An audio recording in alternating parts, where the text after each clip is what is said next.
Hello YouTubers.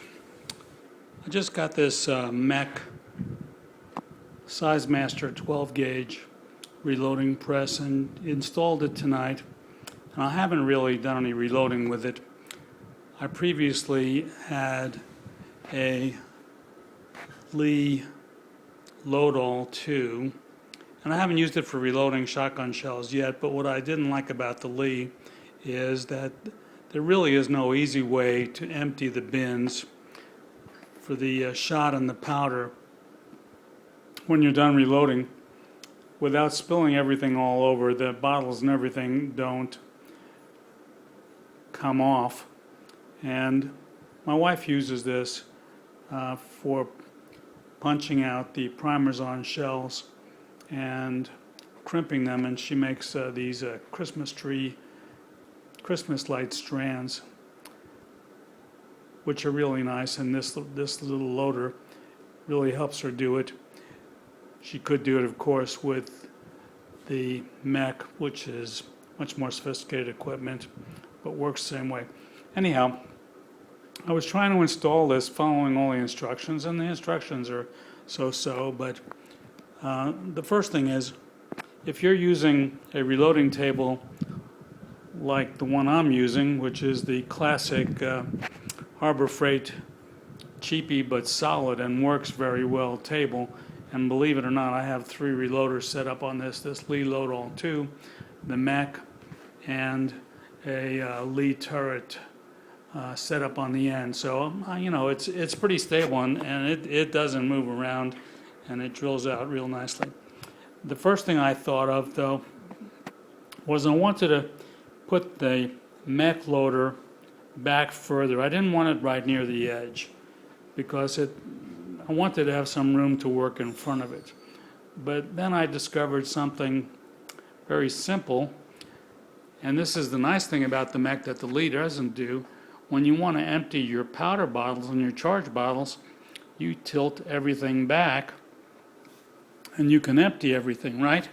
But guess what? If you have your table mounted at the wall, you need to have some clearance in the back to make sure that the thing will tilt back all the way. And so on this particular table, that meant mounting it fairly close to the front. All right? So you put the bolts, drill the holes first, put the bolts through, and then bring them up through the table. Now, MEC says tighten everything down with these wing nuts. Well, the wing nuts are not going to work because if you try to turn the wing nuts, there's not enough room to actually turn the wing nuts. So get 4, I believe they're what, 1024 nuts and some washers, and be prepared to just put those on and hand tighten them. Now, the bolt coming up from the bottom has a screw head on it, and you could use a screwdriver, short screwdriver, inside the drawer to kind of hold it in place, but it really doesn't need it. It'll just tighten up very easily. Use a little 3/8 inch wrench to tighten that. You don't have to tighten it very much either.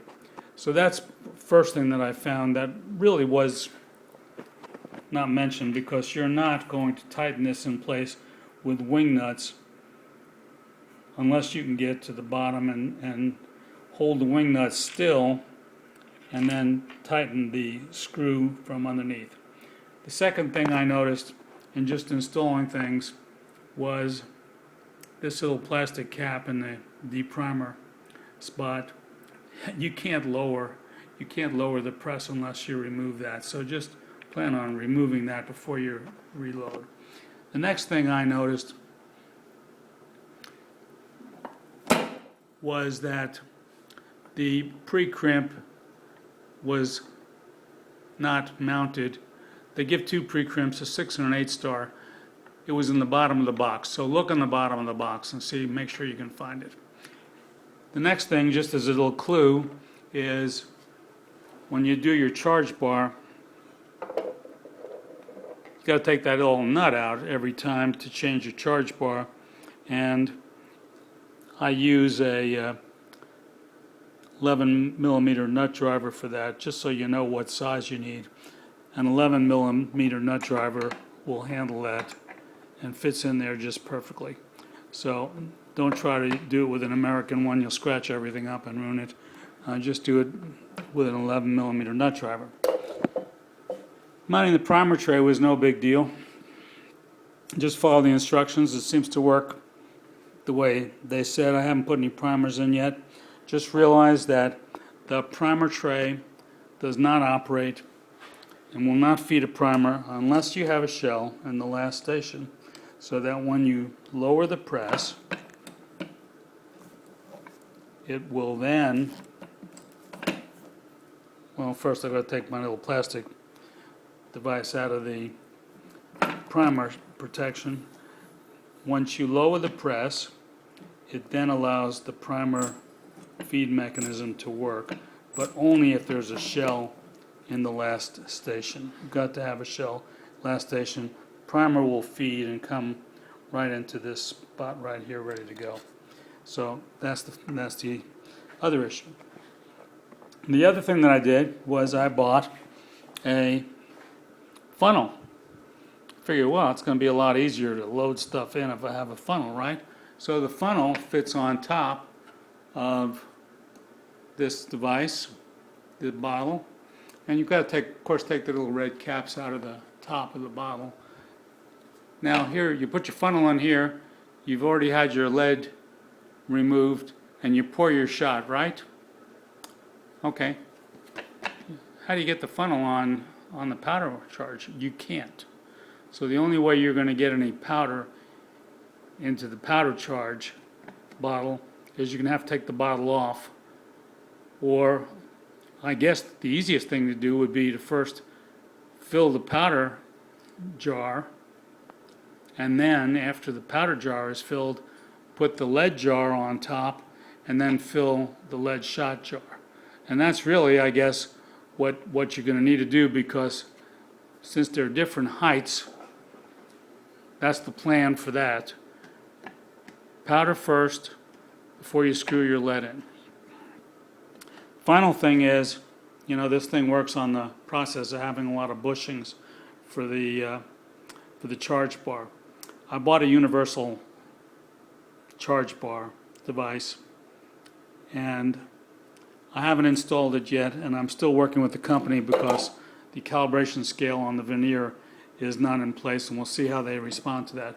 But I think that's going to work well with this, and I'm going to make a separate video of it. Right now, the only YouTube videos I've seen are in foreign language. I don't know if it's Russian or Czechoslovakian or what, but I haven't seen anything in English. So there's videos out here telling you how to reload with this that are very well done, better than any video that I'm going to do. But I'm just giving you my first impressions of this installation and some of the little things that I've noticed that are not explained. And like I said, I haven't loaded anything yet, but I'm waiting for some powder to come in. Cabela's just had to deal with some powder too. So we're going to see how this works once we get it loaded and going.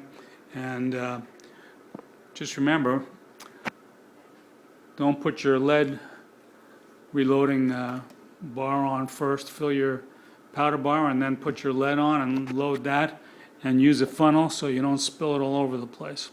And I really like the tilt back part of this, because that's about the only way you can get the powder out and lead out without spilling everything. But make sure you have enough clearance in the back of your table. Unless your table is sitting out in the middle of the floor, make sure you have enough clearance of your table that you can tilt that back all the way. Thanks for watching this, and let me know if you have any questions.